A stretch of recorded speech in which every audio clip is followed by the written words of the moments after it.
Dr. Amanda Brooks stared at her holographic display for the third time, her coffee going cold beside her as she double-checked the readings.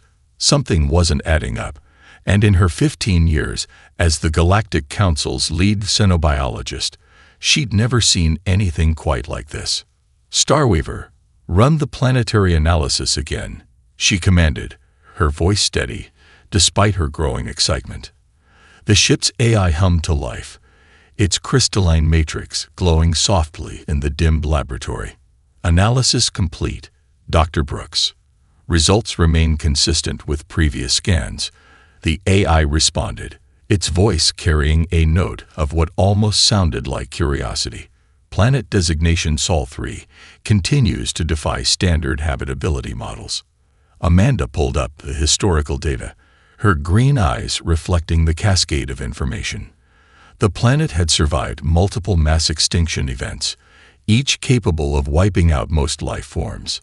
Yet somehow, life here hadn't just survived, it had thrived. And at the top of the food chain sat a species that seemed to actively seek out the most dangerous conditions possible. "Captain Reynolds," she called over the intercom, "you're going to want to see this." Captain Thomas Reynolds arrived minutes later, his weathered face showing the experience of countless first contact missions. He took one look at the display and let out a low whistle. "Are these readings accurate?" he asked, pointing to a particular data set. "They're building cities in hurricane zones. Not just building them, rebuilding them, over and over," Amanda replied, pulling up images of Miami, New Orleans, and Tokyo. "And look at this. They have settlements in the Arctic and Antarctic. They build houses on active fault lines, construct cities in the middle of deserts, and—" she paused for effect. "They actually go into space using technology that our safety protocols would consider suicide pods." Reynolds leaned closer, his eyes widening as he processed the information. "Is that a nuclear power plant? Right next to a population center?" "Oh, it gets better," Amanda said, a hint of nervous laughter in her voice. "They take school children on tours of them. They've turned one of their worst nuclear disasters into a tourist attraction. They call it Chernobyl." The captain ran a hand through his gray hair, a habit he'd developed over years of dealing with unusual discoveries. "What about their response to threats? Surely they must have some sense of self-preservation." Amanda pulled up another set of data, this one showing historical records. "That's the most fascinating part. When they face a new threat, they don't just adapt. They study it, document it, and then figure out how to turn it to their advantage. Look at this. They've had multiple global wars, each capable of ending their civilization. Instead of avoiding future conflicts, they used each one to advance their technology at an exponential rate." "Starweaver," Reynolds called out, "what's the statistical probability of a species developing under these conditions?"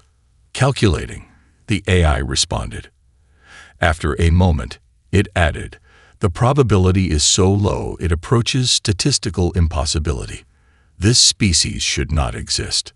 Amanda brought up one final display, this one showing various human activities: base jumping, deep sea diving, cave exploration, and something called free solo climbing.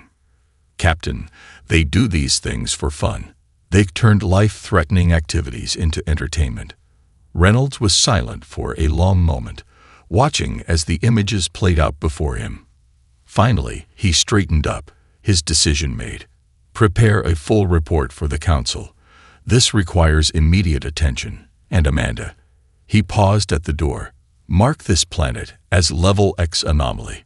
We're going to need a new classification system for these humans."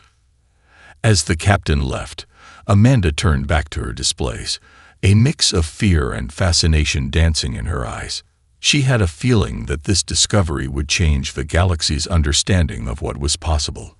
And somewhere on that blue planet below, billions of humans were going about their daily lives, blissfully unaware that they were about to be labeled as one of the most dangerous species in the known universe. Junior diplomat Carroll adjusted his human disguise for the third time as he watched Dr. Jack Morrison's beat-up truck barrel down the Kansas highway. The disguise was perfect. He'd spent weeks studying human mannerisms and appearance. What could possibly go wrong with making first contact with this simple weather scientist? "Mighty fine day for storm chasing, ain't it?" Jack called out as he hopped from his vehicle, his weather-worn face breaking into an easy smile. The man's enthusiasm was palpable as he started unloading equipment that looked like it had been cobbled together from spare parts and determination. Carroll cleared his throat, trying to match the local accent he'd studied. "Yes, indeed. I'm from the National Weather Service. I'd love to discuss your research." "You'll have to help me set up first," Jack interrupted, tossing a heavy case at the disguised alien. "There's the new Doppler prototype. Built it in my garage last month. Should give us about 8 minutes more warning than the government systems."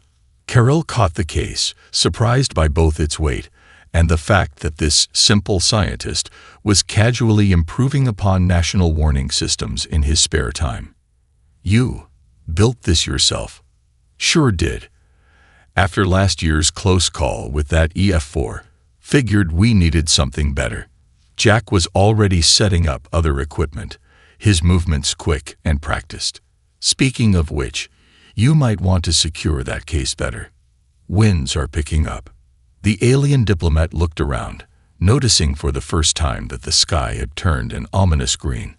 His species' natural weather sense started screaming danger, but Jack seemed almost excited by the development. "Sir, perhaps we should seek shelter," Carroll started, but Jack cut him off with a laugh. "Shelter? Now? This is the moment we've been waiting for." Jack's eyes were alive with scientific fervor as he pointed to the sky. "Look at that wall cloud formation. She's about to drop, and we're gonna be the first to document it with the new system." Before Carroll could process this apparent madness, a massive funnel cloud began forming above them. His training told him to retreat, to abort this clearly misguided mission. Instead, he found himself being dragged along by Jack's infectious enthusiasm. "Help me with these sensors," Jack shouted over the growing roar of the wind. "We've got about 3 minutes before she touches down." Carroll watched in horror as Jack not only stayed put but began deploying what looked like small drones directly into the path of the forming tornado. "These are my latest design," Jack explained, his voice filled with pride. "They use the tornado's own energy to stay aloft and transmit data. Pretty clever, huh?" The diplomat's carefully maintained disguise began to flicker as his stress levels rose. Jack, focused on his equipment, didn't notice. The human was too busy narrating into a recording device, documenting every aspect of the growing monster above them. "Category 5 signatures," Jack shouted with what sounded disturbingly like glee. "This is gonna be beautiful." The next 20 minutes were a blur of activity. Carroll found himself helping deploy sensors, avoid flying debris, and witness firsthand the raw power of Earth's weather.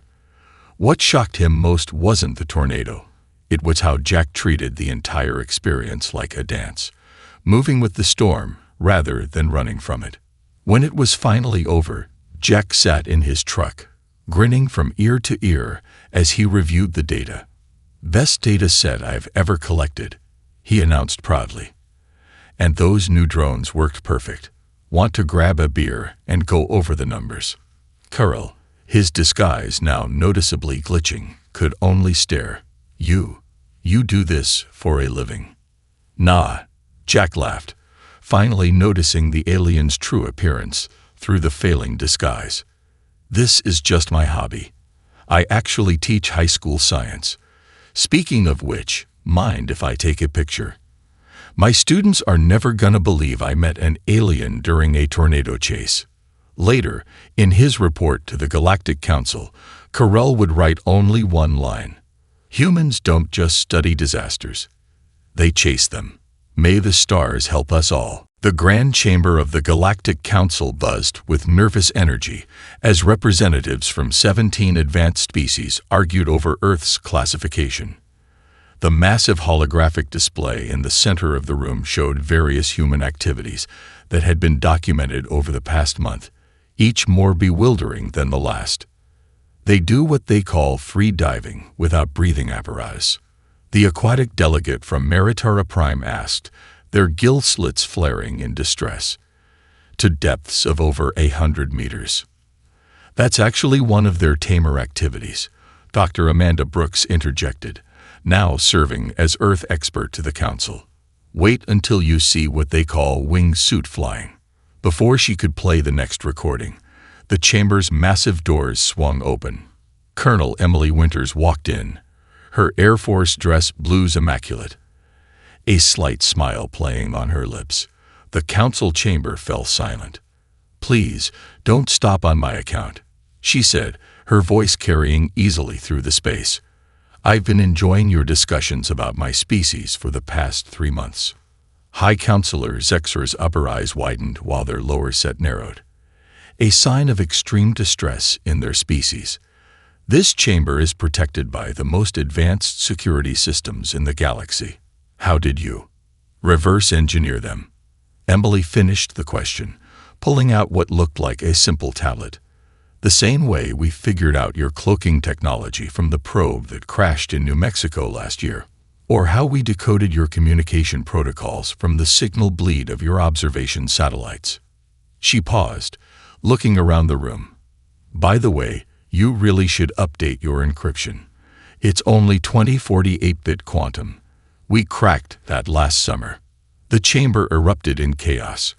Representatives from various species began talking all at once, some demanding immediate action, others calling for Earth's quarantine. Emily waited patiently, still wearing that slight smile. "Order." High Counselor Zexra's voice cut through the noise. "Colonel Winters, are you saying Earth has been aware of the galactic community?" "Not officially," Emily replied, taking a seat at the central table, as if she'd been invited. "Just a small group of us who monitor this kind of thing. We call it the Paperclip Protocol, looking for signs of advanced intelligence by tracking technological anomalies. You all weren't as subtle as you thought." Dr. Brooks couldn't help but laugh, drawing surprised looks from the council members. "I'm sorry," she said, "but this actually explains so much. We've been wondering why Earth's entertainment media was so fixated on alien contact scenarios. They weren't imagining. They were preparing." Emily nodded approvingly at Amanda. "Exactly. Every alien invasion movie, every sci-fi novel, every video game. They're all part of our species' way of gaming out scenarios. We take our fictional apocalypses very seriously." "This is unprecedented," one of the elder council members muttered. "A pre-FTL species not only detecting us, but actually counter-infiltrating our security." "Oh, we have prototype FTL drives too," Emily added casually, drawing more gasps. "They're not very efficient yet, based on some wreckage we found in the Kuiper Belt. But give us another decade or so." High Counselor Zexra's voice cut through the renewed chaos. "What exactly do you want, Colonel Winters?" Emily's smile widened slightly. "Simple. Put a warning label on Earth. Mark us as dangerous, unpredictable, and possibly insane. It'll keep the more aggressive species away while we finish our development. In return, we'll share some of our more interesting innovations, like how we turned our atmospheric carbon problem into a power generation solution." The council chamber went quiet as the implications sank in. Finally, Dr. Brooks spoke up. "You know, we were going to suggest a warning label anyway, just for very different reasons." "I know," Emily replied. "We hacked your report last week. It was very flattering, actually. So, shall we make this official?" High Counselor Zexra looked around the chamber, then at their display of Earth's file. With a gesture, they added a new classification. "Warning. Approach at own risk. Species demonstrates extreme ingenuity in potentially hazardous ways. Emily stood up, straightening her uniform. Perfect. Now, who wants to learn about what we call extreme sports? Dr. Michael Mad Dog Davidson wiped the sweat from his brow as he updated his research log, the Australian sun beating down mercilessly on their hidden observation post. After 3 weeks of studying the humans in the outback, he was beginning to question his own sanity rather than theirs. Update to Xenological Record 47. He spoke into his recorder. The local human female, known as Crazy Kate Wilson, has once again demonstrated behavior that defies all rational analysis. This morning, she retrieved a 2-meter eastern brown snake from her chicken coop using nothing but a stick and what she calls a pillowcase. His research assistant, Zix, made a choking sound from the corner. That's the third most venomous snake on this planet, and she just relocated it to the creek bank. Yes, Michael finished, still typing. When asked about the danger, she replied, and I quote, "Nah, mate, she's right. Just gotta show em a bit of respect." The research station's walls were covered with images and notes documenting what they'd observed. Locals handling deadly spiders with their bare hands, children being taught to swim in waters known to contain box jellyfish, and something particularly terrifying called Vegemite that humans actually consumed voluntarily. "Sir," their security officer, Clarix, called from the monitoring station. "You need to see this. The human male next door is. I don't even know how to describe it." The team rushed to the screens, where they watched their neighbor, Bob, the snake whisperer Thompson, calmly walking through his property. The temperature reading showed 45 degrees Celsius, 113 Fahrenheit, and he was wearing what the locals called thongs, mere strips of rubber under his feet. "Is he at least carrying antivenom?" Zix asked hopefully. "Nope," Michael replied, popping the P in imitation of the local dialect they'd picked up.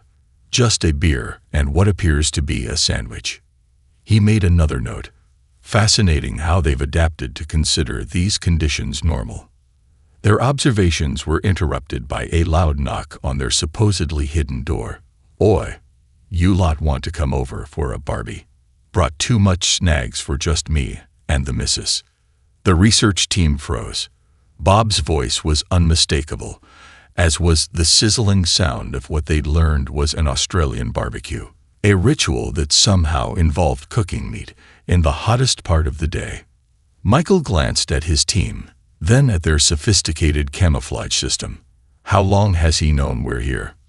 "Oh, since you lot landed 3 weeks ago." Bob's voice came through again, amused. "That cloaking tech of yours doesn't work so well during dust storms. Plus, Kate reckons she saw one of you lot's real forms when you had that panic attack over her pet huntsman spider." Zix blushed a deep purple, remembering the incident with the disturbingly large arachnid that Kate had called Fluffy.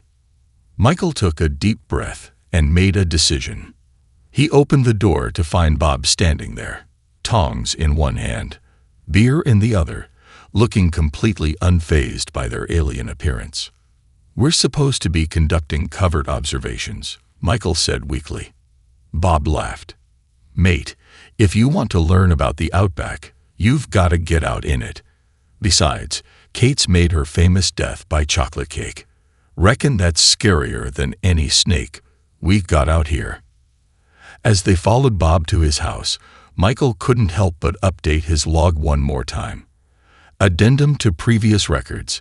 It appears the humans' most terrifying trait isn't their fearlessness in the face of danger, but their insistence on treating it like an old friend they've invited over for dinner. Later that evening, as the research team watched their hosts handle glowing hot metal with bare hands, just to check if the snags are done, tell stories about swimming with great white sharks, for research, you know, and casually mention the time they had to drive through a bushfire.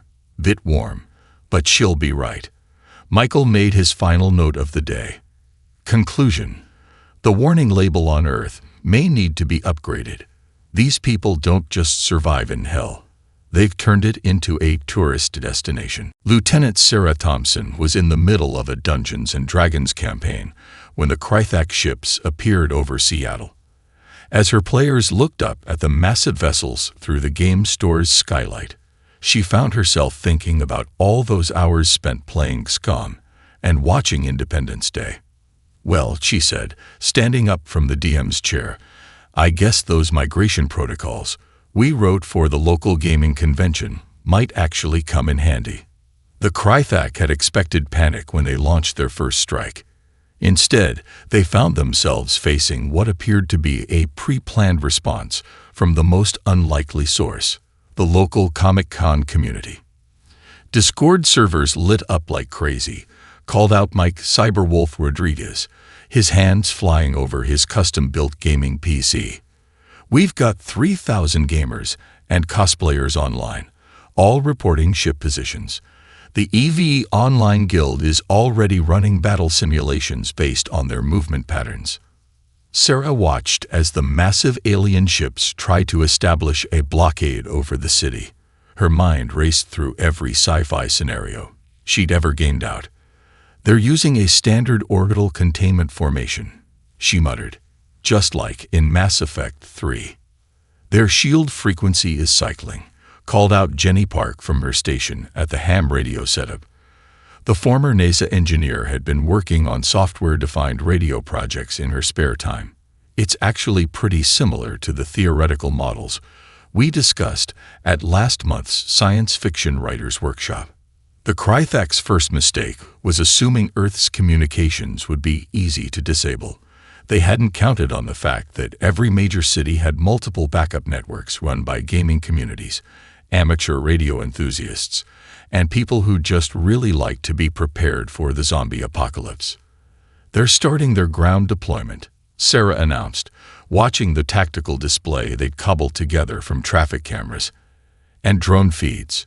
"Time to initialize Protocol Zerg Rush." Across Seattle, thousands of people who'd spent years LARPing, playing airsoft, and running zombie survival scenarios sprang into action. The alien forces found themselves facing an enemy that had not only anticipated their tactics, but had actually been looking forward to this moment. "The Maker community is online," Mike reported, grinning. "They've already started converting their 3D printers to produce countermeasures based on the alien tech scans." Sarah watched as the first wave of Krythak troops encountered what they thought was a primitive resistance.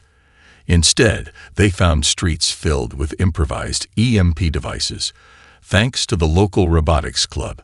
Drone swarms programmed with strategies from StarCraft, courtesy of the esports community, and civilians who seemed suspiciously well prepared for alien combat. "They're trying to access our networks," Jenny called out, "but they keep getting rickrolled. The IT Security Conference kids are having way too much fun with this." The turning point came when the Krythak attempted to deploy their neural disruptors, devices designed to incapacitate primitive nervous systems. What they didn't expect was for the targets to be wearing countermeasures built from modified gaming headsets and tinfoil hats that, surprisingly, actually worked. "You know what's really funny?" Sarah said, coordinating another wave of counterattacks through their makeshift command center. "We actually have a better command structure than they do, thanks to all those MNO raid leaders." By the time the sun set over Seattle, the Krythak forces were in full retreat. Their after-action report would later note with bewilderment that they had been defeated by tactics that seemed to come straight out of what the humans called video games. Sarah finally sat down, exhausted but grinning, as she watched the last alien ship flee the atmosphere. Around her, the command center was still buzzing with activity as people coordinated cleanup efforts using protocols they'd originally designed for post-convention organization. "So," Mike said, still typing away at his battle station, "same time next week for D&D. I feel like we've all gained some pretty good experience points today." Sarah laughed, already making notes for future gaming scenarios based on what they'd learned. Yeah, but next time, let's not invite the aliens. They're terrible at role-playing, and their combat strategy is way too predictable. Ranger Tyler Anderson stood at the edge of the Yellowstone caldera, facing a group of wide-eyed alien tourists who had signed up for what was quickly becoming the most popular and terrifying tour in the galaxy, Earth's Danger Zones, a guided experience. "Now, folks," he said, adjusting his campaign hat with a smile, "what you're looking at is basically a supervolcano that could erupt at any time. We've built several major cities within the blast radius because, well, the view is just too good to pass up." A nervous election raised all three of their appendages. "But according to our scans, an eruption would devastate most of your continent. How do you sleep at night?" Tyler laughed, the sound echoing across the geothermal features behind him. "Same way we sleep knowing about earthquakes, tsunamis, and climate change, with really good insurance policies. Now, who wants to see the geysers up close?" Meanwhile, 200 feet below the surface of the Pacific Ocean, Jessica Wildcard Martins was leading another group of alien visitors through what she called her Sunday morning routine. "The great white sharks usually show up around this time," she explained through the communication system, watching as her alien guests huddled closer to their safety bubble. "Don't worry, though. They're like big puppies once you get to know them." The footage from these tours was becoming viral across the galaxy. Aliens watched in horror and fascination as humans casually went about their lives in conditions that would be considered apocalyptic on most worlds. At the same time in Death Valley, California, professional rock climber Marcus, the Spider Johnson, was demonstrating free solo climbing to a documentary crew from the Galactic News Network. "You see," he explained, while hanging one-handed from a cliff face in 120-degree heat, "it's all about embracing the fear. Once you accept that you could die at any moment, the rest is just problem-solving." The documentary would later break all viewing records across 17 star systems, with the most popular scene being Marcus's casual lunch break, eaten while dangling 2,000 feet above the ground. Back in New Orleans, local chef Marie Dubois was hosting a cooking show that had become surprisingly popular among alien viewers.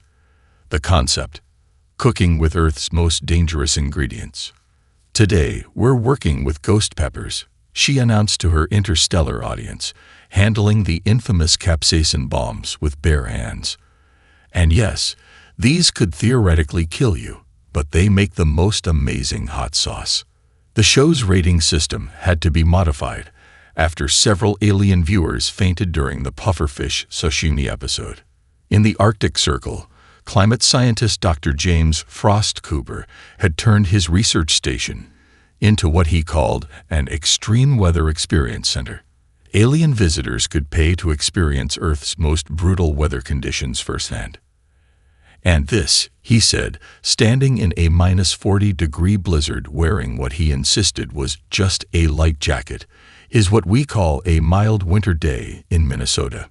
The station's gift shop did a brisk business in "I Survived Earth Weather" certificates, which had become prestigious status symbols in certain alien social circles. The Galactic Council's tourism board was forced to create an entirely new category for Earth attractions. Warning: experience may permanently alter your species' definition of safety. Tyler Anderson summed it up best during one of his tours, standing next to an active geyser as it erupted behind him. "You know what makes humans different?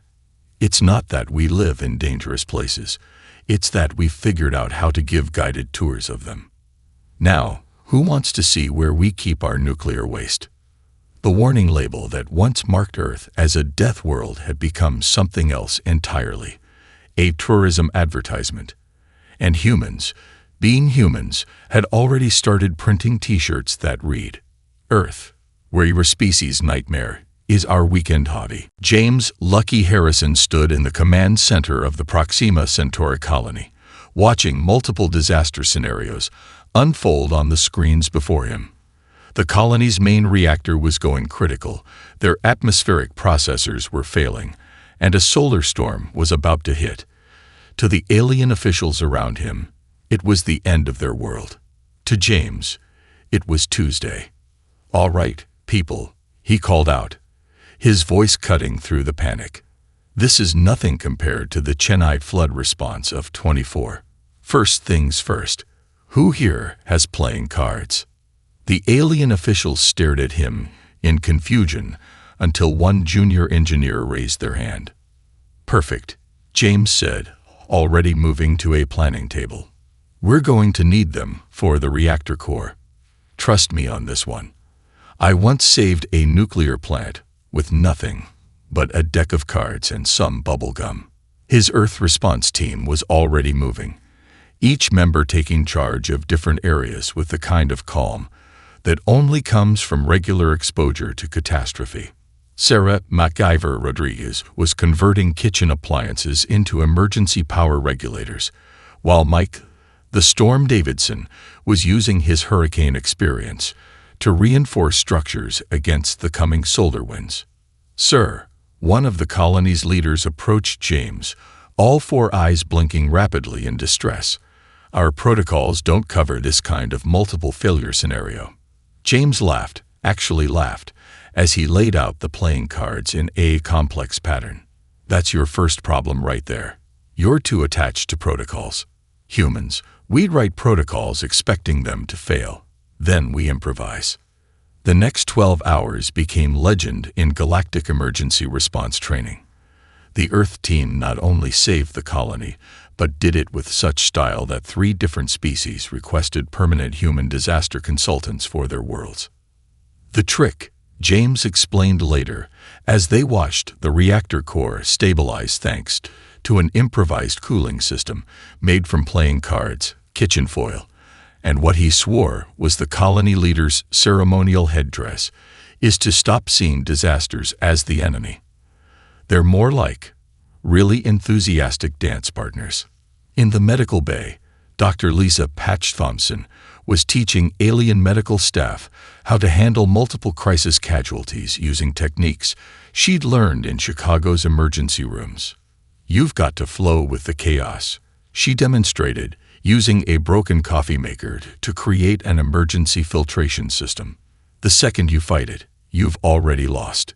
Meanwhile, in the agricultural dome, former Australian farmer Tom "Dusty" Williams was showing colonial botanists how to salvage their crops using methods he'd developed during Earth's worst drought years.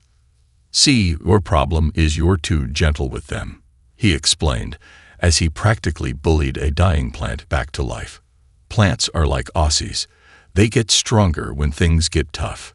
You just gotta give them the right kind of tough." By the time the crisis was over, the colony had not only survived, but had developed entirely new emergency procedures based on what they'd learned from the humans. The official report to the Galactic Council included a note that would soon become famous. "Earth humans don't just survive disasters. They turn them into teaching moments. We recommend immediate implementation of their Wing It and Win protocol across all colonial operations." Back in the command center, as James packed up his lucky deck of cards, now slightly radioactive, but still usable, the colony leader approached him again. "How do your people do it?" they asked. "How do you stay so calm in the face of catastrophe?" James smiled, shuffling the cards one last time. "Simple. Back on Earth, we wake up every day on a planet that could kill us 100 different ways before breakfast. We've got supervolcanoes under our national parks, fault lines under our cities, and tornadoes that we chase for fun. After a while, you either learn to dance with disaster, or you never leave your bunker." He dealt out a perfect royal flush, and humans were not really the bunker type. 5 years after the warning label was first applied to Earth, former Navy SEAL Kevin "Crazy Eyes" Matthews stood at the peak of Mount Kilimanjaro, watching as the most unlikely collection of athletes in galactic history prepared for the first interstellar extreme sports competition. "Welcome to the inaugural Earth Games," he announced to the assembled crowd of humans and aliens, or, as we like to call it, Tuesday with extra spectators. Below him, a Zalaxian anti-gravity specialist was getting tips from a human wingsuit pilot about how to feel the air during their upcoming race through the Grand Canyon. Nearby, a maritime deep-sea expert was learning the finer points of surfing pipeline from a Hawaiian local. "Remember, folks," Kevin called out, "Earth certification isn't just about surviving. It's about thriving in conditions that would make your insurance companies cry. Speaking of which, has everyone signed their waivers?" In the 5 years since Earth had been labeled as a danger zone, the warning had evolved into something nobody had expected. A brand. Earth Trained had become the galaxy's most prestigious certification for everything from emergency response teams to construction engineers. The volcano boarding qualification run will begin in 10 minutes. The announcement echoed across the mountain. Would all participants please check their heat shields and remember, style points do count. In the preparation area, Dr. Amanda Brooks, now the head of the Galactic Council's Earth Studies Department, was conducting her regular research. She watched as a group of Andromeda elite forces tried to keep up with a retired Florida grandmother in a hot yoga session conducted in Death Valley. "Fascinating," she muttered into her recorder. "5 years ago, we thought the warning label would isolate Earth. Instead, it's become the galaxy's most exclusive training ground." The competition arena stretched across Earth's most challenging environments. Teams were racing through Category 5 hurricanes in the Caribbean, free-climbing El Capitan, and participating in something the humans called running with the bulls, which still made most alien species question human sanity. Kevin checked his schedule. Up next, the Australian Outback Survival Challenge. Remember, competitors, the local wildlife are not actually out to get you. They're just naturally like that. In the VIP section, Colonel Emily Winters, now Earth's ambassador to the Galactic Council, sat with various alien dignitaries. They watched as a team of humans and aliens worked together to navigate the challenges. "You know," she said, sipping her coffee, "when we suggested the warning label, we never expected it to become a tourist attraction." The alien representatives nodded. Earth tourism had become one of the fastest-growing industries in the galaxy. People came not despite the dangers, but because of them. "Earth, where your species' worst nightmare is our beginner course," had become the official tourism slogan. Back at the main arena, Kevin was introducing the next event. "Ladies, gentlemen, and non-binary beings of all species, please welcome our next competitor. A Martian colonist who will attempt to break the record for most active volcanoes visited in one day." Dr. Brooks made another note. "The most remarkable evolution isn't in how humans have changed, but in how they've changed the galaxy's perspective on danger itself." As the day wound down, Kevin gathered all the competitors for the closing ceremony. The warning label that once marked Earth as a place to avoid had been transformed into a symbol of excellence, proudly displayed on the medals and certificates being handed out. "Remember," he said to the assembled champions, "when you leave here with your Earth certification, you're not just taking home a medal. You're taking home the knowledge that whatever the universe throws at you, you can handle it, because you've trained on the planet that wrote the book on surviving the impossible." And high above the ceremony, orbiting Earth's increasingly busy spaceport, the original warning label still glowed. "Earth, approach at your own risk." But now, in smaller letters below, it added, "Training ground for the galaxy's finest. If you can make it here, you can make it anywhere."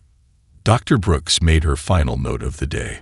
"Perhaps the most human thing of all is not just surviving danger, but teaching the rest of the galaxy to dance with it."